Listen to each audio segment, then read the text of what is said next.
যত দিন যাবে নানান জায়গা থেকে কিন্তু বিএনপি নেতা কর্মীদের বিরুদ্ধে প্রচুর কমপ্লেন আসছে। আমার কাছে সকাল বিকাল কমপ্লেন আসছে।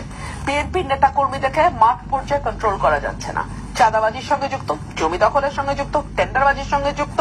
আমার এলাকাতে পথধারী নেতারা কেউ মাটি ভরাট করে নদীর উপরে জমি দখল করে, আরেক উপজেলায় পথধারী নেতারা মামলা বাণিজ্য করে।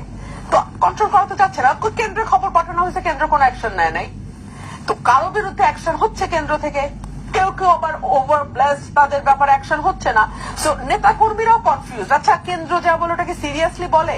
আসলে কি আমাদের চাঁদাবাজি, টেন্ডারবাজি, মাটি ভরাট, জমি দখল এগুলো থেকে কেন্দ্র আসলেই চায় আমরা অফ থাকি? আর পলিটিক্যাল পার্টিগুলো তো এই মানে বিগত 30-40 বছর একটা প্যাটার্ন নিয়েছে। প্যাটার্নটা কি? ফকিরের ঘরে জন্ম হবে, লেখাপড়া টেনে টুনে 5 পাস হবে, কিন্তু রাজনীতির সঙ্গে যুক্ত হলে কয়েকশো কোটি টাকার মালিক হব। এটা তো সাইকোলজি। এই সাইকোলজি থেকে মানুষকে আপনি একদিনে বের করবেন কি করে? যত দেরি হবে, আপনি যতই উপর দিয়ে ভালো ভালো নাটক করার চেষ্টা করেন কেন, আসল চেহারা তো বের হতে থাকবে। সো এটা বিএনপির জন্য ডেফিনেটলি একটা মানে খারাপ দিকে নিয়ে যাবে আর কি দলকে।